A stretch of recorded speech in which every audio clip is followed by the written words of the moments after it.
My biggest piece is, I guess, I want to leave individuals with is to understand that everyone has a personal brand. Your personal brand is how you make people feel when they come into contact with something you say or do. Some people's first interaction with your personal brand might be digital. It might be reading an article about you. It might be through LinkedIn. It might be on someone else's Instagram. People get quite caught up in the online space, and it's huge, but it's also how you show up offline as well. Jeff Bezos says, your personal brand is what people say about you when you're not in the room. How are you coming across in your emails to your colleagues? Do you say the same generic things, or are you super short and curt, or are you friendly? Your personal brand is a trust accelerator, and people buy from people they know, like, and trust. And when I say buy, I don't always mean buy into products and services. Buy into you to give you promotion. Kelly Lundberg, welcome to the Below the Fold podcast. Thanks for having me. I'm really looking forward to getting into the nitty-gritty of personal branding and advertising, and Let's go for it. I'm really excited about this one, honestly. Most of the topics that I've covered previously were related to marketing. Yeah. I guess B2C. Yeah. Predominantly, but I'm really excited to cover personal branding. It's still a form of marketing. 100%, right? Yeah. Before marketing we get yourself. Started, marketing yourself, exactly. Yeah. And I'm really excited to know why it's important. But before we get into that, why don't you give us a little introduction? Well, nice to meet you, and nice to meet everyone that's watching this for the first time. I'm Kelly Lundberg. I'm originally from Edinburgh in Scotland. Moved to the Middle East more than 2 decades ago, without giving my age away. And I love this city. It's become my home, and I was only here maybe a couple of years, 2.5 years, when I started my very first business. Right. And Dubai has a can-do attitude. We were chatting a little bit about that before we came on. And there's just such an amazing energy. And, at a young age, I was like, do you know what? I want to be part of this. And I launched my very first business, which was a personal styling and shopping agency. I wanted to help entrepreneurs. I wanted to help business owners. I wanted to help people that lacked confidence in what they wear.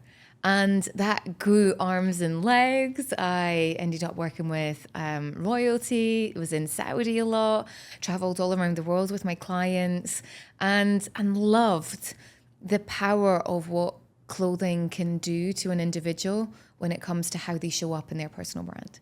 Right. But as things evolve, businesses evolve, you evolve, I knew that there was much more to that. And I think that probably came in my own brand strategy journey. Was I understood that there really was kind of your business brand and your brand. And then through working on my own personal brand, I actually realized, entrepreneurs, business owners, people need that as well as their own business. And after 15 years styling, I decided to leave that world in the sense of solely fashion. I still have my hand in it because how you show up for your personal branded photography. So my clients don't know, what is their personal brand in clothing? And then when they get the confidence in that, then that starts to come through in everything that they do. And after 15 years, then launched my next business, which was Brand You Creators. And that was personal branding agency, helping entrepreneurs, CEOs, execs, people behind the business. And I think that's really important to emphasize. Don't come to me to say, can you help me with my business brand? No. Can I help you with your personal brand? Absolutely. And what that entails is everything from your strategy, your digital presence, your logo, your collateral, speaking up, spotlight, the whole thing. So I love it. Amazing. And as we spoke earlier, fashion still goes a long way, right? It sure does. And it makes me think about neuromarketing and heuristics and the link with how you show the first impression, right? That you give to your audience. But as you said, it's beyond fashion, right? And you touched a little bit about what is personal branding. Is there a formal definition you would say, or you would give to personal branding? And you did mention also online presence. Why is it important today, right? Personal branding in today's digital age? So I think maybe let's take a step back, and for people to understand, maybe who's watching or listening to this, they might be thinking, well, I don't have a personal brand. And my biggest piece is, I guess, I want to leave individuals with is to understand that everyone has a personal brand. Everyone does. Right. And then when you start to understand that everyone has a personal brand, then you're like, okay, so what actually is a personal brand? So I describe it in the ways your personal brand is how you make people feel when they come into contact with something you say or do. So your personal brand is how people feel when they come into contact with something you say or you do. So when I say you say or do, some people's first interaction with your personal brand might be digitally. It might be reading an article about you. It might be through LinkedIn. It might be on someone else's Instagram. So they maybe haven't heard something that they say that you do, but they see what you do. Right. So to take it kind of a little clearer in the sense of your personal brand is the amalgamation of your online and offline persona. And people get quite caught up in the online space, and it's huge, but it's also how you show up offline as well. And ultimately, how is that perceived by others? Right. Jeff Bezos says, your personal brand is what people say about you when you're not in the room. Right. And it's true. It's that, how do you make people feel? Right. And it's not just about the external image that you give out. It's also about the internal image that you give out. And that's now seen and felt online, right? Yeah, huge. Online today is virtual. It's audio visual. It's not just about how you look, right? Or how you dress. It's also what you say, right? Yeah. And the things you say. And what are the key elements of a strong personal brand? What would you say comes to mind, indicates strong personal branding? Okay, so I think there's got to be consistency. Right. I think a lot of people go into, I'm going to work on my personal brand, and then they'll have a couple of amazing weeks where they'll post on LinkedIn, and then it's crickets. Nothing else happens after that. So I think consistency is the key to anything in business, whether you're marketing a product or, you're doing anything in business. Whatever you do consistently is going to have rewards. So I think that's a key piece. I think message, when it comes to marketing, whether you're marketing your product, your service, people, what you say online, what you say in person, there's got to be a message that people actually understand.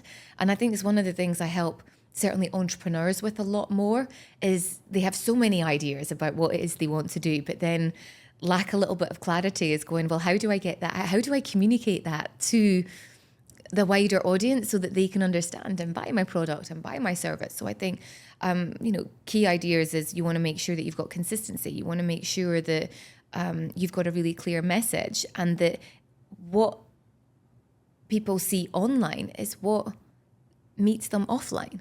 And I've been in this situation where I've communicated with people online, and then you meet them in real life and you're like, are you the same person?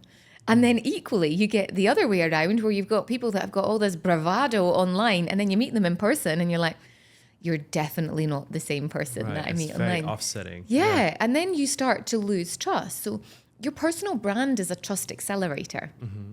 And people buy from people they know, like, and trust. And when I say buy, I don't always mean buy into products and services. You buy into you to give you promotion if you're in the corporate world. So you want to keep developing that trust in people, and your personal brand is the ideal place to do that. Right. And personal branding is not you to the masses. It's also you to your colleagues. 100%. Right, to your close circles as well, right? Yeah. How do you make them feel? Yeah. Are you someone that is there to support them? Are you there when someone can come to you and go, I'm really struggling with this? Or have you got a really bad attitude with them? And that can come across in, things that you might not even think about. So when I go through sort of audit with clients, I get them to look at their email communication. That's your personal brand as well. How are you coming across in your emails to your colleagues? Yeah. Do you say the same generic things, or are you super short and curt, or are you friendly? Yeah.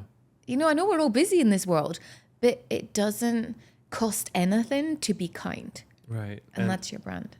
Amazing. And do you feel there's a need to tailor your communications or the way or the content of your messages depending on the channel? So, for example, do we need to be more businessy and corporate for LinkedIn? That's a big myth. That's a myth. That's a myth. Tell me more. Tell me more. Tell me why that's a myth. Okay, so do you need to change the way you communicate on different platforms? Yes, you do. You can communicate the same message, but the tone would be different. Right. And that's just because different platforms and consume content differently. Yeah.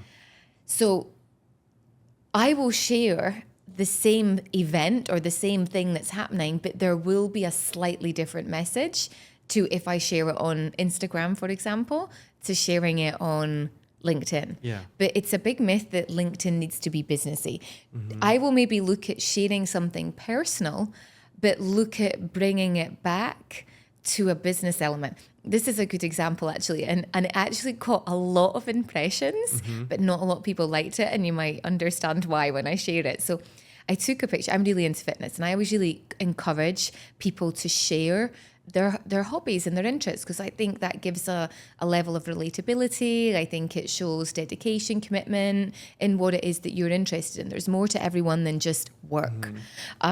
So on this particular day in the gym, I was a little bit annoyed. I'm an early morning worker. It was 5:30 in the morning.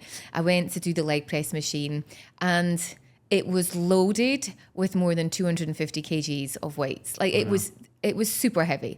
So it meant that I needed to spend the next 5 minutes taking off all the weights to load it up to start my 40 kg. Yeah.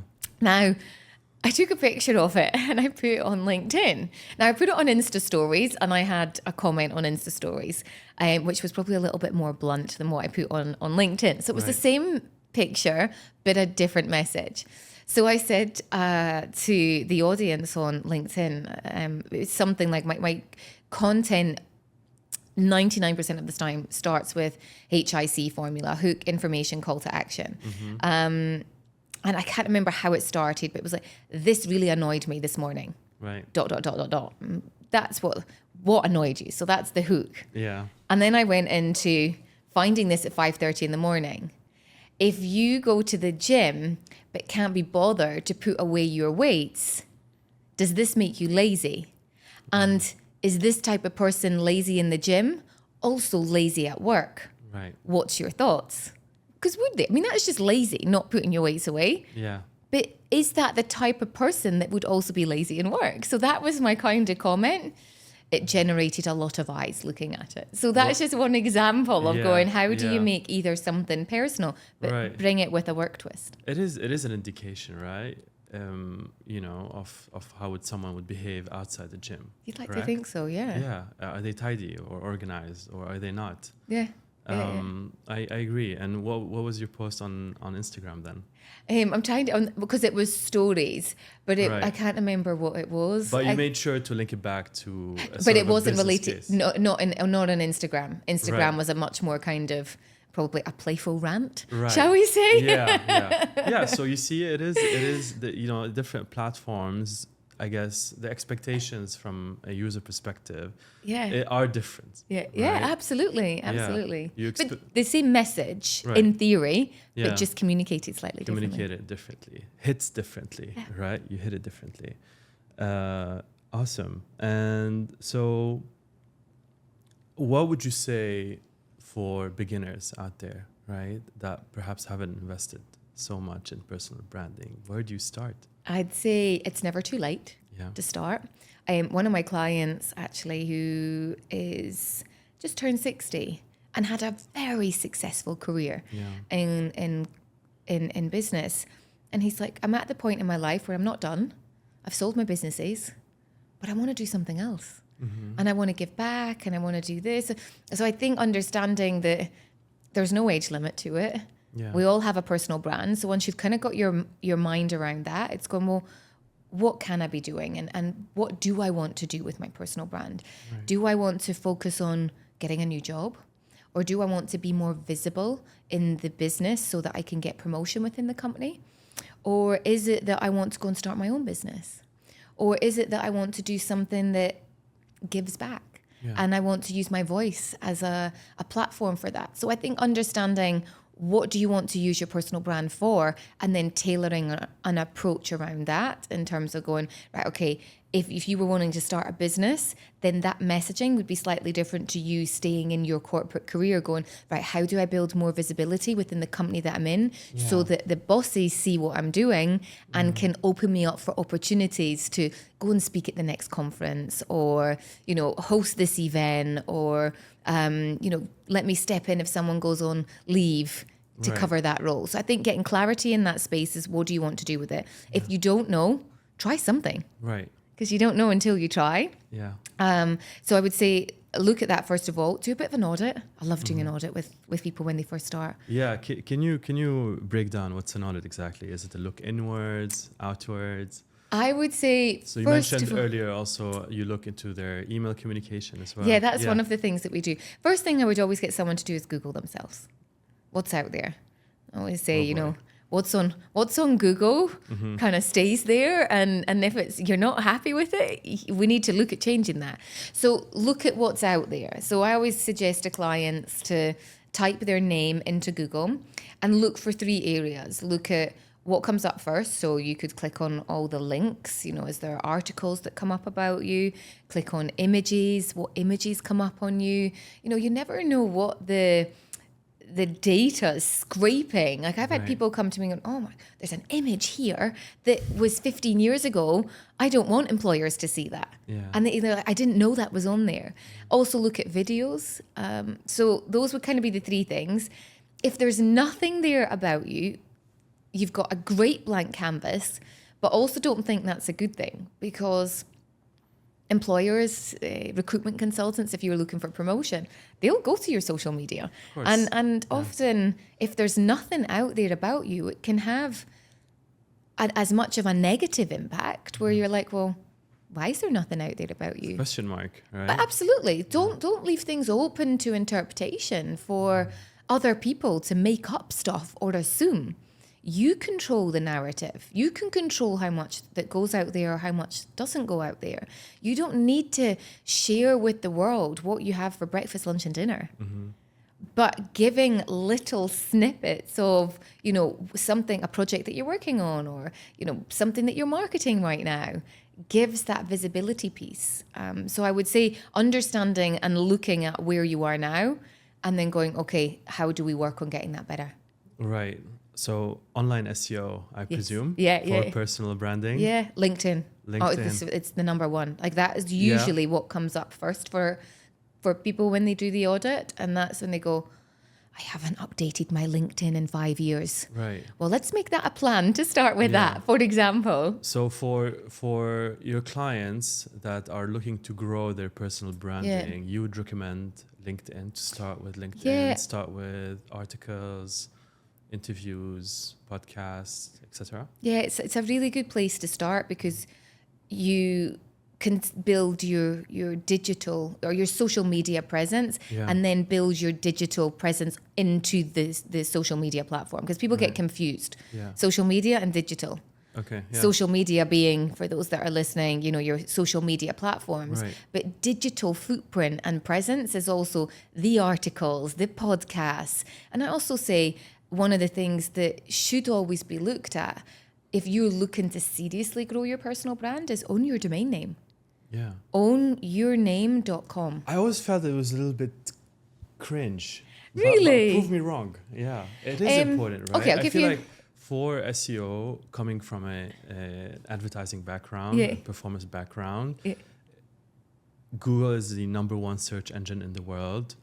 You want to use any means possible for you to have presence on those search results, right? Absolutely. And you want to own that, you want to control that. So what better way to do that than a website? Yeah. So I always say, if you do that first, and again, it depends on, so obviously go back to your strategy. What is your strategy at some point? But, you know, we've done it for corporate clients, a nice 1-pager that just says their skill set, what they do, how to connect with them, what they're working on. And there's no conflict of interest. It's just there. And who knows what they want to do in 20 years' time with that or 10 years' time with it, but own your domain name. One of the strategies that worked really well for a client of ours, and I share it in my book actually, was she technically didn't buy her own name. She bought Hire Barbara. So Barbara was a client of mine that had lost her job while we were working together. And we were initially working on her side hustle. And then she'd said, you know what, Kelly, my priority is I really need to find a job. And I said, okay, let's focus the personal brand strategy around finding a job rather than building your business that you have. And we created this strategy of making her more visible online. So her challenge was she was basically getting, rejection letter after rejection letter on, through recruiters and LinkedIn and what have you. She needed to build momentum. It's a competitive environment out there. She was working in learning development. How did she get in front of more people? So I suggested that she buy hirebarbara.com and she create a video and authentically share the story that she's been going through. And the video is, with sort of paraphrasing, over 3 months ago, I lost my job. I have been receiving, tons of these rejection letters. And what I've done is I've created this website, hirebarbara.com. And if you come to it, you can see my main achievements, my credentials, my CV, and you can get in touch with me straight away. And then she had a really clear call to action. I'm using the power of LinkedIn to share this, ask you to share this with someone who might need someone with this skill set. I like that. So it went so well. Yeah. I asked her actually when I was filling her story out in the book, and I said, what are you at on views on LinkedIn for that now? What do you think she reached on LinkedIn in terms of views? In Dubai? Well, LinkedIn would be anywhere. So how many views? But she's based here. She's based here, yeah. 300, 400, 1,000. No way. 5,000 views. 4.6 million. Oh, wow. Yeah. Incredible. Do you know that resulted in over 60 job opportunities? Oh, wow. And when I say Okay. opportunities, coffees, can we learn this? There's an opportunity coming here, or maybe this. And there was a lot of noise outside the UAE, but she was quite specific. She wanted to stay within the UAE. And this is the thing with your personal brand is that's a perfect example of a website. So it was Hire Barbara in terms of it didn't name, but people still visit it. Right. Well, she's definitely proved she knows how to do marketing. Yeah. That's for sure. Yeah. So I'd say that was one of our best strategies of working with a client looking to get a new job. And the best bit was she got a job, but it also paid her more than the one that she was Look at that. made redundant from. Yeah. I love how it goes to show that personal branding could be full funnel as well, right? It's not just about top funnel metrics. 100%. Right? It's Yeah. also about how can you go all the way and achieve your goals. Yeah. And setting them out very clearly is to a lot of your personal brand goals are linked to things that you personally want to achieve. And they can be more personal than professional sometimes, but they're related to you, which is what makes you so special. Your personal brand, this is what I love about it so much, is that there is no one like you ever been created before or will ever be created ever again. No one with your experiences, your upbringing, your background, your values, your ideas. Right. That is so special. Yeah. And it's then using that uniqueness and shining it in or putting it in service of others and helping others through that. Right. Are we bound for failure if we try to follow a personality that we're not? I don't believe in failure. So I think there's always learnings. Or for a steep learning curve. Let's Yeah. put it that way. But I think in steep learning curves come massive realizations and reflections and understandings of going, that was so not for me. I'd always rather regret the things I've done than the things I haven't done, because that eats at you way more. Yeah. I'd hate to be the person sitting there going, I wished I had done a TEDx talk. That was a huge goal for me. Right. And, I made that a goal, and within 2 years had managed to tick that off the list. I'd hate to get to 60 or 70 or 80 or 90 and go, was one thing I always wanted to do. Yeah. So, but, you just keep trying. So I believe that out of that will always come good things. Yeah, it's not always about specific milestones. I think sometimes you find peace in knowing that you're trying. And it's You're the trying person hard. you meet. You know, you might meet someone along the way doing that. Yeah. And that opportunity brings something else. And I think that's the thing, you know, why work on your personal brand?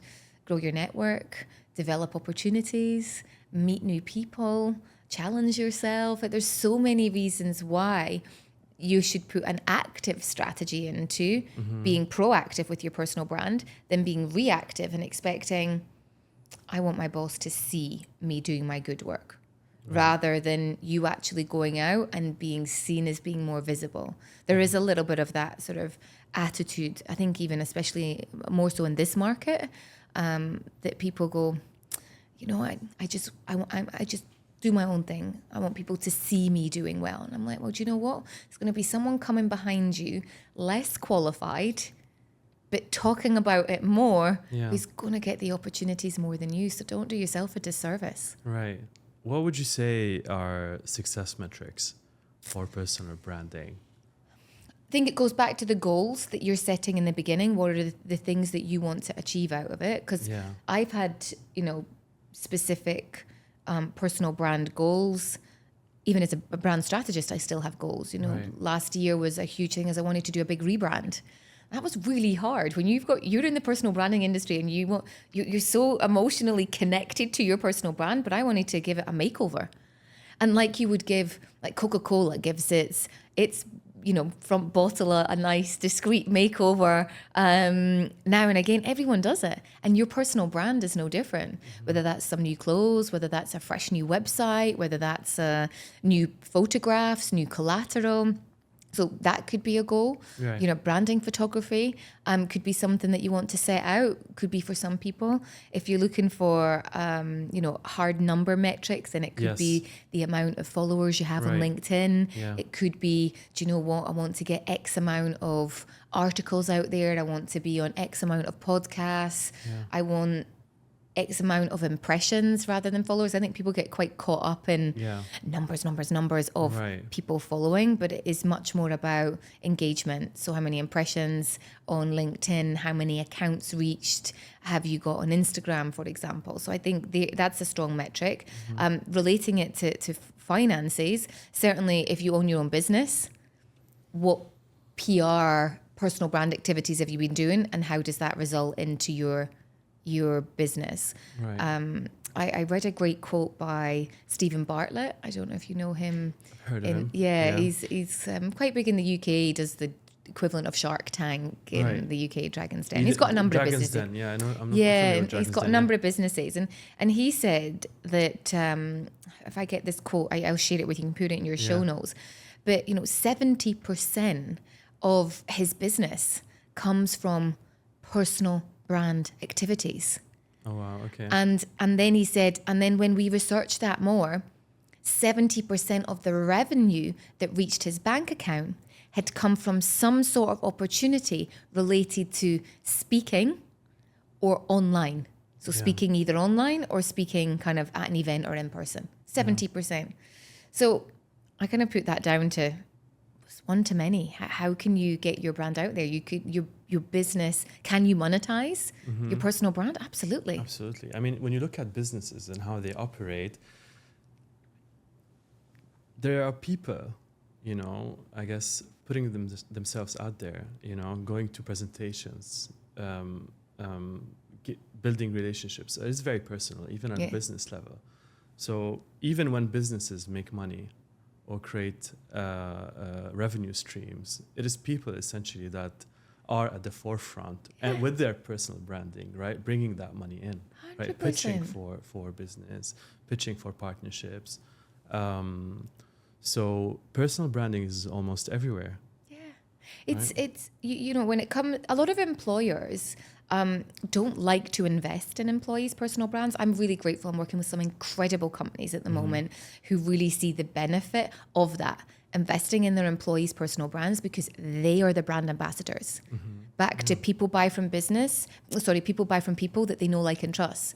So it's your people that are putting they are the forefront of your business. Yeah. And if you own the business, it's you. So I like to explain it in a way that your personal brand, so your name, is the marketing machine. So if I ever do an event, I ask people, how did you hear about me? Is it through Kelly Lundberg or through Brand You Creators? 99% of people will say through Kelly, like on LinkedIn, on Instagram, or I saw you on something else, or I saw you on a podcast, Kelly.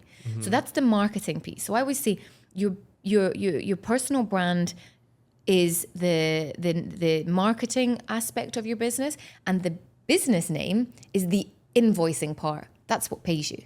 Right. And that's the bit that you can sell as well. Okay. And when you've got the employer perspective, the employees are the marketing aspect. So you are marketing the business, and it's the employers, the invoicing part of the business, because they're the one that's paying you your salary. Yeah.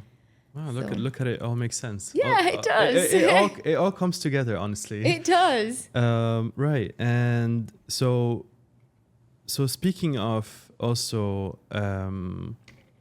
I guess with this fast changing media scene, how do you keep up, with being relevant? Or how do you make sure your personal branding stays relevant with all the different disruptions that are happening when it comes to media, new platforms emerging, different influencers coming to the scene? Are there any I guess do's and don'ts to stay relevant, I suppose? It's a really good question, because it comes down to time. How much time do you have, and how much time do you want to invest in this? So I think when you're actively thinking about personal brand strategy, allocating time to, putting and creating content, it gets much quicker, by the way. A lot of people, when they start out, they're like, this is so time consuming. Yeah. It does get easier. I actually gave a great little tip the other day. Well, I say great, it's only because it came back as that was a really big takeaway. That in a corporate presentation, I had said, when you're building your content strategy around LinkedIn, don't think, ooh, this is what I want to post today. Because the number one reason why people don't post online is because they don't have photographs. They don't have something to match what it is that they're talking about. So I said, look at your phone, go back and look at, the last month worth of your phone, look at the images that you've taken, and then create something around that. And that saves you time. Because most people come up with a great, I'm going to talk about this. And then they spend 2 hours looking for a picture to match that. So to go back, how do we keep up with it? Certainly it gets easier, it gets quicker. Hiring someone, getting to a company or someone that can support you with, they support you with doing your personal brand strategy. So it saves time in that capacity, because then you're bringing the consistency. People automatically assume that you're doing well, the more visible you are. Right. If you see people a lot, you're like, oh, wow, you're always there, you're always here, you're doing so well. Perception of others is through their eyes. So they think you're doing really well. So, and I also think it's down to where is your audience? What platforms do you like doing? I love using LinkedIn, but also my clients are on it. Right. But I also love Instagram, and my clients are on that. This is very similar, to general marketing, right? Follow where your audience is. Yeah. Study your audience and make sure you're present there. Yeah. Right? TikTok, I don't know. I don't spend a lot of time on TikTok. I don't love it. I find it quite a noisy platform to use. So I don't spend a lot of time there. Are my clients on it? I don't think they are as much as they're on the other platform. Right. But one of the strategies that we are implementing going forward is YouTube. Yeah. I love it. I've had a channel for a really long time.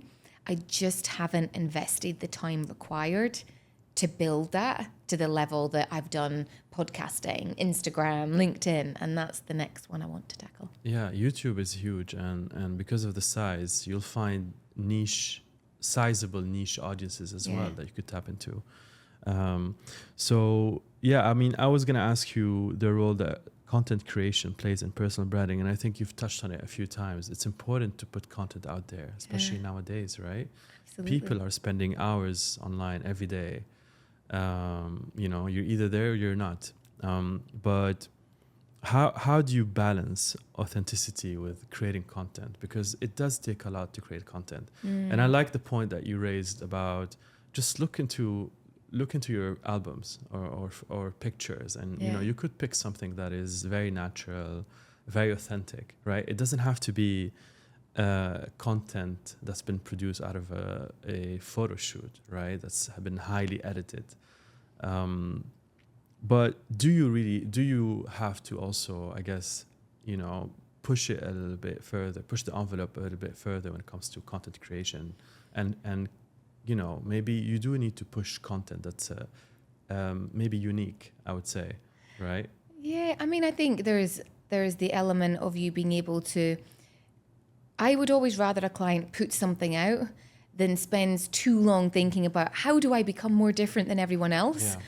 Just create something that's on your mind or that you're thinking about, and I'd rather you put it out there and get better at doing it, because I think confidence comes a lot from the more you do, the better you get at it. Whereas so many people pause at that first hurdle because I'm too scared to put something out because people might judge me, or it's not perfect, or it's not this, or it's not that. And the more you do, the easier it gets, and then the you can kind of throw off the shackles of it needing to be perfect or it needing to be this. And because I've been there. Yeah. The biggest thing for me, I remember with social media, and this would maybe be about 8 years ago, I hired a social media manager. It became so overwhelming.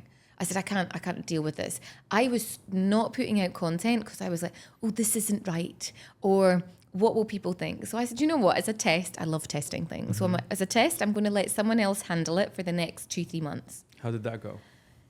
The first few weeks, every time I saw a post, I was like, oh, I wouldn't have put that out. Oh, I wouldn't have put that picture. And then what happened was I was starting to see things like, oh, that picture I would never have posted, and that did really well. Yeah. Oh, I would never have done that, and that did really well. And then it's through this subjectiveness. We're so harsh on ourselves on what we'll do. So I'd rather you start putting things out there. It doesn't need to be perfect. And start getting better at it. Yeah. And, if there's a issue with you doing it, understand what is the issue. So for me, last year, I was really struggling with, it was just going to the bottom of my list. There was so many other things I could be doing, but I understand the importance of it. And it's as important. It was just always something I could put further down. And I thought, what's going to stop me putting it further down my list? If I hire someone to come in and do my videos. Can I record my own videos? 100%. Mm-hmm. But if I hire someone to come in for an hour or 2 hours once a month, I know I need to prep my videos. And I wouldn't let that person down. So it was just creating a different habit. And the consistency piece for me has never been an issue since then. Wow, fantastic. Yeah, I mean, I agree. I mean, you're better off putting something out there than just not being there at all, right? Is there such thing as overposting, though? I think that depends on your personal brand in terms of the type of content. Like I've got someone that I know that loves to share a lot of aspects of their life, but that's actually her as a person. Yeah. So I would say no. I mean, it depends what overposting, because overposting, how often do you post on LinkedIn? Maybe once or twice a week. Is there a frequency? I would say maybe. Again, it depends on your goals. So I'll post 5 times a week. Okay. I think, but equally, if you've never posted at all, to go to 5 times a week might be a lot. So what's overposting? Right. Overposting to someone who maybe works in corporates, never posted in their life, and then all of a sudden they start posting 5 times. That might be overposting, because everyone's like, hang on a minute, they've gone from 0 to 0. There's the gradual build up. It doesn't feel natural. Exactly, right? Yeah. Exactly. So I think, is there the number for overposting? It's different to everyone. Right. I mean, if you're doing a lot, you're in different places. You've got stuff to post as well. You've got stuff to post, right? You're not going to post 10 pictures of you in your living room. Or 10 different posts. Depends how many times you can rearrange your furniture. Right. Or maybe the same layout. Just you sitting in different positions on the couch. Great. I love that. I think this is a very common questions marketeers, I think, ask themselves is, what's the right frequency, right? And it's really depending on, well, what content, do you want to convey as well? Yeah. Do you want to post about? And test and learn. Like, I think that's the whole thing. Test it and see how it works. And, the platforms are so well set up, if we're talking about social media, is the analytics are there. So I know if I post 5 times a week on LinkedIn, how much my impressions are, 100, 200, 300,000 versus if I only post twice a week. Right. So and how the many engagement rate too, right? Yeah. Exactly. So how many times do I want people to see me is back down to it. How visible do I want to be? So I think having those kind of metrics, and people maybe don't track them enough to go, okay, wow, that posted really well. Ooh, I bet that was a wee bit more personal than some of the others, because they always do really well on that platform. So keep tracking it. Yeah. I feel like, maybe in the beginning, it's beneficial to post a lot, just so that you can grasp as much insights and learnings, right? In terms of what's working, what's not. You touched on networking a little bit earlier, also as a form of how well you're doing, right? And in personal branding, and how important networking is when it comes to personal branding. What would you say to clients who are not necessarily outspoken, who don't have loud personalities? I know we spoke about that before we started recording. How do you get them to step out of their comfort zone and get out there and network and talk to people? Yeah, and I think it's, if someone's maybe more shy and reserved, there's maybe another skill set that they've got that they're actually very good at. And I think networking traditionally has always been, you have to go to a networking event and do your elevator pitch and talk to people, and that doesn't suit everyone, you know. And I have to say, for someone who likes to go to their bed early, if anyone's going to say come to a networking event at 8 p.m, I'm like, you're all right, thanks, I'm okay. But how can you use your network online? How can you share your content and value? So just take maybe this person is quite shy and reserved, but actually they've got really deep knowledge in whatever industry that they're in, and they're very good at writing. Yeah. So maybe they can share content a lot online through newsletters or through blogs, and build up a community or build up a network in that way. And so I do think a network doesn't just have to be, you know, going and doing a traditional networking event. I think there's so much more that we can do online to meet people, to support each other, and introduce other people. Yeah. Or maybe even offline, you could go into an event that's covering a particular topic where you could flourish, where you're comfortable talking about like certain things, a conference or an industry exhibition or an event where you know that everyone in that environment is talking about real estate, for example, or finance or whatever it is. I find events, speaking opportunities, an excellent way to kind of elevate your personal brand and be seen as an expert in that space. And one of the ways to do that is kind of practice. Like years ago, one of the very first things I did to work on my personal brand and speaking side of personal brand was joining Toastmasters. Yeah. You know, free, but just practice. Right.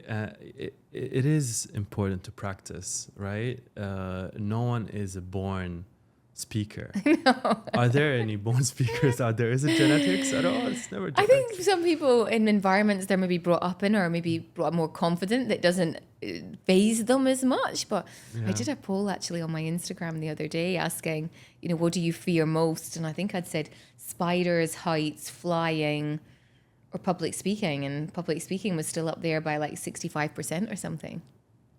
Wow. Might be more inclined to the spiders, to be honest. But. Right. I feel inclined to start taking courses now in public speaking. I think, I mean, there's no doubt why companies also, you know, aim to train their employees at presentations and public speaking, because it's important, right? It's communication. Yeah. Because I think it's also less about standing up and talking to a room of 500 people. It's about how are you going to convince your team of 5 to get that project over the line in the next 24 hours. Yeah. And people don't think that that's, you know, public speaking, but it is, in the sense of, even if you're sitting down at the table, how are you going to communicate that message? Why are they going to do it for you? Yeah. And that's your personal brand. Why are they going to stay late and help you and whatever it is? So Right. Yeah, I think it's honestly that public speaking or speaking in communication is huge, and learning to tell stories with that part as your personal brand Right. just helps make what you do and who you are more memorable. Do you think that there are activities to follow outside the spotlight or off camera for you to build that confidence, maybe, or to maybe perhaps strengthen your personal branding? I'll give you an example. Would you ever advise your clients to become a little bit more active, maybe, as a form of helping them maybe find themselves or find their personal branding? Yeah. Do you mean active as in fitness, or active Yes. just going and doing extra activities? Perhaps it's a hobby, or I would say primarily maybe being, I guess, exercising. Yeah. I mean, would I ever encourage anyone to do that? Not necessarily, but I think when I work directly with clients, they are always invited to things that I would end up doing. So I'm running this 10K marathon, this 10K run later this year. And a lot of my clients are going to come and do it with me, because I think when you're in that, when you surround yourself with like-minded people, you're more inclined to go and do those sorts of things, and then that gives you content to maybe talk about and learnings from that. But whether it's Toastmasters, whether it's hiring a coach yourself, I mean, I'm a massive believer in investing in yourself to better your career. Asking for help, sorry. Yeah, absolutely. I never did university. Yeah. But I probably spent the equivalent and the rest of what you would have done at university on coaches, on mentors, on courses, on books that are more suited to me now in what it is that I'm doing to show up as this better version all the time. Interesting. That goes to show how behind some of the academic establishments are. Right? When it comes to personal branding. Yeah. I never came across a curriculum on personal branding from universities. No, maybe they should maybe hire that's you. something I should do. Maybe they I don't should know if they speak could about afford your me. book. What? Sorry. I don't know if they could afford me. I'm sure they could. I'm sure they'll find a way to make you happy. Yeah. So a couple more questions before we wrap up. I also wanted to give you some time to speak about your book. Thank you.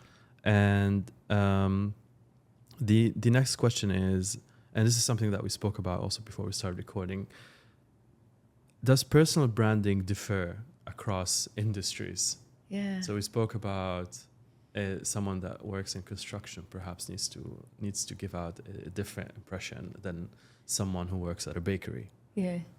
I think that was quite an interesting analogy that you put out, and I think that's coming from your beliefs rather than what should go out there. Because I think you could get someone in a bakery whose personal brand is a right old grumpy chef versus the analogy that you had put earlier, where it was like someone in a bakery kind of all sweet and loving and kind of, so do I think it differs over industries? No. Do I think it slightly differs in terms of employee versus entrepreneur? Yeah, I think there's a difference in the type of thing that you would communicate and talk about. Right. I think as an entrepreneur, you've got to push a lot more your niche and what it is that you do, because you're selling a product or service through you versus it's slightly different in executive branding. But I think through industry, yes, it's different. There's different things you talk about. Right. But the fundamentals, you've got to find the content pillars that work for you. So I could have two people, as an example you'd said earlier, working in construction, but they've got very different content pillars because they're really different people. And they like doing different things. One's interested in personally riding Harley bikes, interested in this aspect of construction. And you've got someone else that's in the construction industry, but interested in the people and the culture and, does yoga and does paddle tennis. And they've got their same industry, but very different. Right. So I think, the strategy would be very similar. Yeah. It's not, And cool. And what are tools and resources you recommend to build and manage a personal brand? Obviously, the book, right? So huge piece what for else someone. is out there? Before we speak about your I book, think there's a load of stuff on YouTube. I think Yeah. YouTube's a great place to go and start doing a bit of research into what is it that you need help with your personal brand. Because some people need aspects with all of it and we'll help them. Some need just a little bit of it. And understanding, okay, where and what do you need help with? Looking on YouTube, I think is probably the first place I would say to anyone. Yeah. Go on, it's free. Podcasts. Like I've got a podcast with hundreds of episodes of entrepreneurs that have come on or people that work in businesses and shared their experience of building their personal brand. And there's always snippets in that you can take out and go, wow, that's a really cool piece of advice. Or yeah, I could really use that. Just one thing, one takeaway. So those would probably be the two resources I would look at that doesn't cost you anything to start getting better at it. Right. But nothing unlike DC. And then if you want to spend 50 dirhams, I mean, I'm sure it's worth it, right? 100%. Yeah. DC The Lemon by Kelly Lundberg. Tell us a little bit more about your book. Yeah, so maybe people I'm are just like, gonna put it in front of de-seed the camera. lemon, Yeah. elevate your personal brand one pip at a time. So the whole idea behind de-seed the lemon is kind of come from my Scottish granny, Yeah. who sadly is no longer with us. But when I was I'm sorry to younger, hear she that, would yeah. say, thank you. Whenever she was with us, she's looking down, in her little tea She's parties. very proud, yeah. Yeah.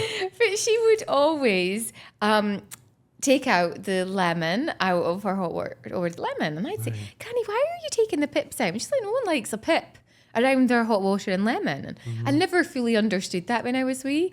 And then as I've got older, I also drank hot water with lemon. I'm like, oh, it's so annoying when there's pips around. Like, they just annoy me.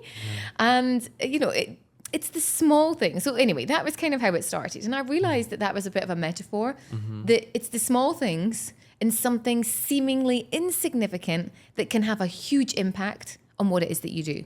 Right. And I feel that very much in the personal brand space. So I saw it in style industry. Yeah. It's the small things that can let your outfit down. It's the small things that you don't do consistently that just let your overall brand down. Right. So that was where, the de-seed the lemon was. I want people to use that as a metaphor and how you're showing up. Yeah. It's the small things that you do consistently with your personal brand that ultimately are going to make you stand out. Amazing. And that person who stands out is going to be the person who wins the award, who's going to get promotion, who's going to have the super successful company, that's going to make a difference in the charity, that's just going to, at 70, 80, 90 years down the line, going to be, do you know what? I did everything that I wanted to do and I did everything that I could contribute to. And I think that's what we're here to do. Amazing. I love that. It's very interesting. And I'm definitely going to give this book a read. And obviously, I'll reach out to you for elaboration. Sounds good. And tell us also maybe a little bit about your company and where to reach you. Yeah, so I'll give you some links if people want to look at the show notes. I've got a free quiz for anyone that wants to test their personal brand. Yeah. Where are they coming up? But 60 seconds. So Yeah. I'll send you over the link for that. And we've talked a lot about social media platforms. Loads of people just come and say hi there. And I think it's a great place to get to know someone's personality. Do you vibe with them? Do you like their content? I think it's also important that not everybody likes everyone and understanding that your personal brand doesn't need to be that one thing that everyone goes, I need to be your best friend. Like you're okay with that. So I think social media, LinkedIn, come and say hi, Kelly Lundberg. Social media, Instagram, kellylundberg.official. I started a new page last year, testing something new as well. I left my 50,000 originally verified page of 12 years and started a new page last year to test the algorithms, to see if Insta was pushing new brands. And it's been really interesting because I share the study in the book anyway. But you have it in the book. Yeah, Okay, I great. shared what I did actually and what the results were. And it continues to inspire me that I did the right decision with that. And my personal brand page, kellylundberg.official, and the business, which is funny because I never talk about that as much, as Brand You Creators. So we've got a lot of kind of success stories on that, and it's all about building the brand you. Fantastic. Brilliant. Kelly Lundberg, it's been an absolute pleasure. Thank you so much for having me in. Yeah. Yeah. Thank you very much. Have a good day. Thank you.